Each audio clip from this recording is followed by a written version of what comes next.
ទៅហើយតែនៅអាឡ័យនីអាតេតវ៉ាឲ្យរៀលម៉ាឌ្រីតត្រូវដកឈ្មោះកីឡាករ4រូបពេប៉ាអាសណលកំពុងពេញល្អអណ្ដើកជើងល្បឿនឃីលីយ៉ានអឹមបាប៉េទើបតែតាមស្មើកំណត់ត្រាគ្រាប់បាល់ច្រើនបំផុតប្រចាំរដូវកាលដំបូងនៃការឈរជើងរបស់គ្រីស្ទីយ៉ាណូរ៉ូណាល់ដូនៅរៀលម៉ាឌ្រីតនេះគេឈានមកដល់តួលេខទី33គ្រាប់ដែរហើយតែយ៉ាងណាដំណឹងមិនល្អក៏អាចកើតឡើងទន្ទឹមគ្នាត្រង់មានពាក្យប្តឹងផ្ដាល់ចេញពីភាគីក្លឹបរួមទីក្រុងតែមួយគឺអាត្លេទីកូម៉ាឌ្រីតថយក្រោយទៅប្រកួតជើងទី2ដែលជំនួបម៉ាឌ្រីតដឺប៊ីនៅ UCL វគ្គ16ក្រុមចុងក្រោយបានឈានដល់វគ្គទាត់បាល់ពេណាល់ទីកាត់សេចក្តីហើយក្លឹបអាត្លេតិកសបានយកឈ្នះ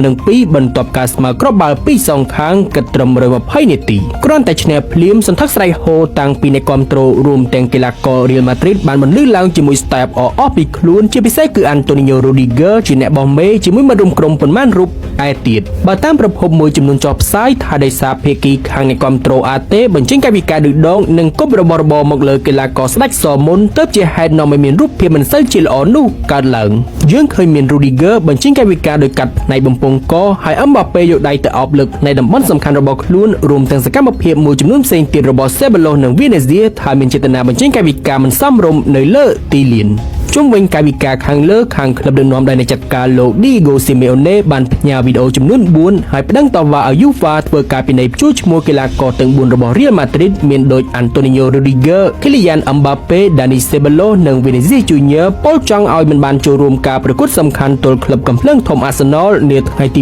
9ឬអាចឈានដល់ថ្ងៃទី17មេសាបន្ថែមផ្សេងទៀតតាមដែលអាចទៅរួចយ៉ាងណាមកទល់ពេលនេះមិនទាន់មានការសម្រេចចេញពីគណៈកម្មាធិការវិតម្លៃរបស់ UEFA នៅឡើយតែខាងភាគីគ្រូ Real Madrid លោក Carlo Ancelotti បានចេញមកបញ្ជាក់តាំងមុនការយកឈ្នះ Leganes ថាខ្លួនជឿជាក់លើសកម្មភាពកាយវិការកូនក្រុមទាំងអស់មិនបានខុសនឹងច្បាប់របស់ UEFA ហើយជឿជាក់លើការកាត់សេចក្តីយុត្តិធម៌ចេញពីសមាគមបាល់ទាត់អឺរ៉ុបគួរឲ្យដឹងដែរថាករណីនេះគេបារម្ភបំផុតចំពោះ Mbappe ក៏ព្រោះករណីស៊ើបអង្កេតទៅលើម៉ាស៊ីនស៊ុតកំពុងពេញល្អបារាំងមានភាគរយខ្ពស់ជាងអ្នកឯទៀតនិងប្រឈមអាចព្យួរឈ្មោះត្បិតបើសារថយក្រោយទៅករណី Jude Bellingham ពេលលេងឲ្យជម្រើសជាតិអង់គ្លេសកាលនៅ Euro 2024បញ្ចេញកាយវិការចាប់តំបន់សំខាន់ស្រដៀងមិត្តរួមក្លឹបសប្តាហ៍ថ្ងៃ Mbappe ពេលនោះគេត្រូវបានខកខានចូលរួមមួយប្រកួតហើយពិន័យលុយ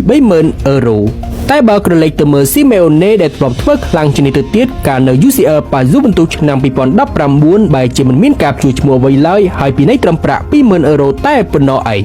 ដូច្នេះហើយយើងមានតែរងចាំមើលមិនយូរនោះទេត្រឹម2ទៅ3ថ្ងៃបន្ទាប់ចម្លើយច្បាស់ការនៅបង្ហាញចេញមកហើយក៏ល្មមអាចវិតម្លៃទុកជាមុនបានអំពីលទ្ធផលទល់ក្លឹបលោក Mikel Arteta ត្រង់បើរៀលអត់អ្នកទាំង4ខាងលើក៏ប្រហែលនឹងក្លឹបអង់គ្លេសអាចបន្តដំណើរទៅស្រួលក្នុងឱកាសកាន់ពាន Champions League ជាលើកដំបូងក្នុងប្រវត្តិសាស្ត្ររបស់ខ្លួនចុះការទូទាយរបស់គ្នាយើងវិញប្រសិនអាត្លេតិកសមកពីម៉ាឌ្រីតត្រូវលេងដោយអត់ខ្សែការពារ Rudiger ខ្សែបម្រើ Ceballos និងប្រយុទ្ធ Vinicius និង Mbappe តើជោគវាសនាប៉ះក្លឹបមកពីទីក្រុងឡុងនឹងទៅជាបែបណា